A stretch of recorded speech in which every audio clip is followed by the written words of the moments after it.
Okay. So in order to be a good photographer, there's a bunch of things that you need to realize you need to do in order to get the shot. Okay? So the first tip is called get down on their level. So if you take a look at the first tip, there's a little picture of a dog. If you were standing your height, you wouldn't get the shot of a dog that would look like this. The person actually had to crouch down to get the cute photo, so it wouldn't be at a weird angle. You would do this maybe with plants, with animals, babies, anything low to the ground. So sometimes you have to completely change your positioning to get the shot. So don't be afraid when you're taking pictures to get down low. Maybe even point the camera up. Maybe you're going to be at different strange angles. Maybe you're going to be laying on the floor. It's up to you, okay? Another thing that you want to think about is using a plain background. So number 2, the tip I'd like you to write down is use a plain background. Sometimes the backgrounds can be really, really busy, and it will take away from your focal point. So the picture of this frog was taken on just the lily pad and cropped that way so you see just the frog. If you were taking a picture of the frog and there's a giant pond behind him, he's going to camouflage into that spot. So you have to think about what the background looks like. And you don't want it to kind of compete with your focal point. Number 3, use flash outdoors. Don't be afraid to put it on intentionally.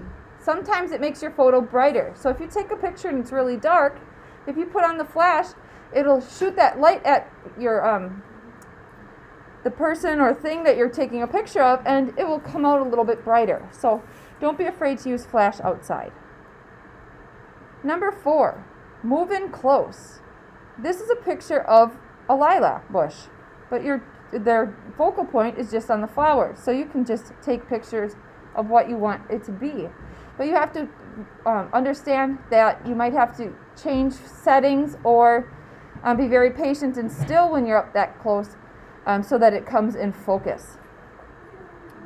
Number 5, don't be afraid to every once in a while turn your camera.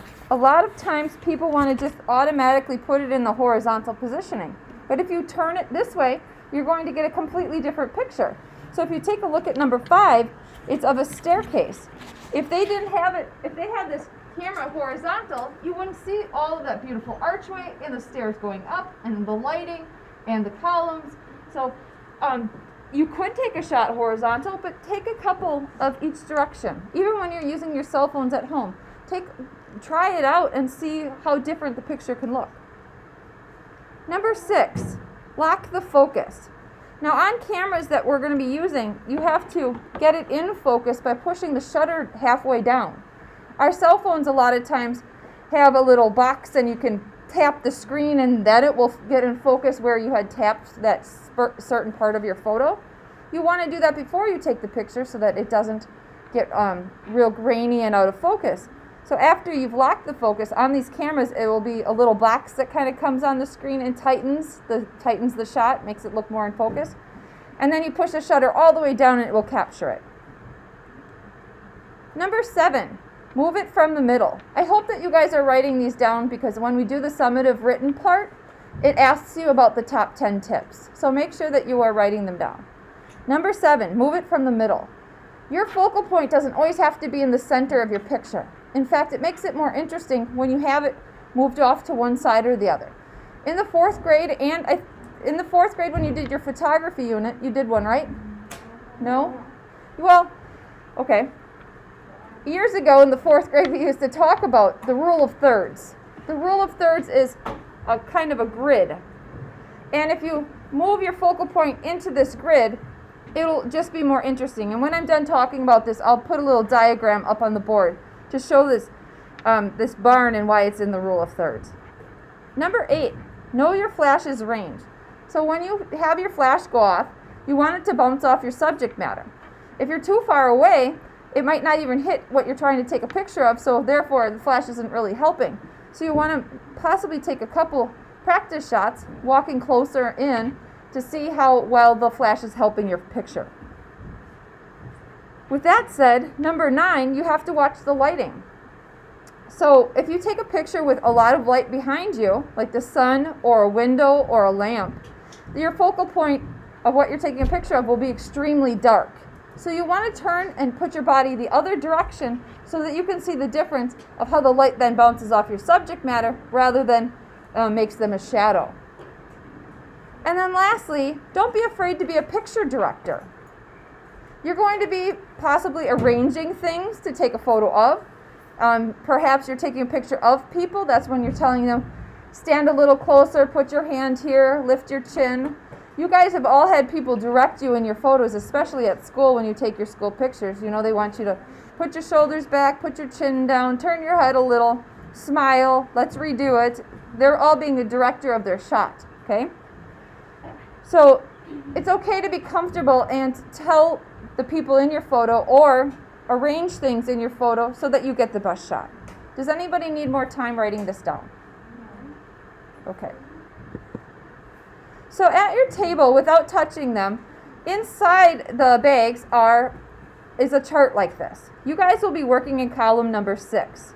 This one here has cameras number 1 through 5. Each table has different camera numbers, so that way I know who's been using the camera. It's kind of like a checkout sheet. So when we go to decide whose camera is whose, on the inside of the camera, there is, I'm going to just show you on my hover cam. Sorry. That's going to be the next thing.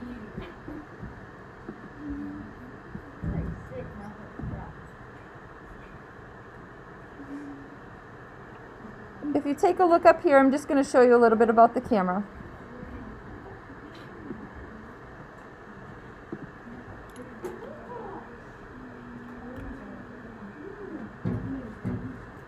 And I'm going to autofocus bucket.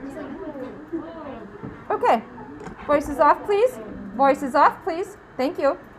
On your camera, there's a tag. It says FP Art Room 30 or 31 is my tag. So your tag will have a different number. That's how you sign up for the chart. You'll see the number, and then you'll write your name in that column. You'll be using that camera for the rest of the photography unit. Another couple things about the camera. There's an on-off switch, which is the tiny button here. This is the shutter. That's what takes the pictures. This is the button you should push down halfway if you want to block the focus, and then all the way if you want to take the shot. This little dial here moves back and forth, and that will help you zoom in and zoom out. So I'm going to turn my camera on. This is the viewfinder. Sometimes your camera is going to say set date and time. If you want to go through all of that, you can. You're just going to use this disc over here to kind of toggle through.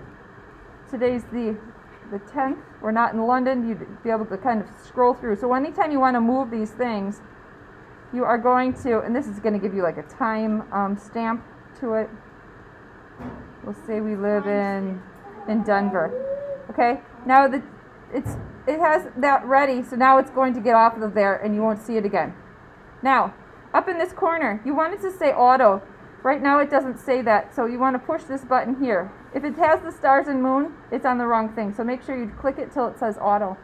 When you're taking your pictures, you're just going to push down and take the shot.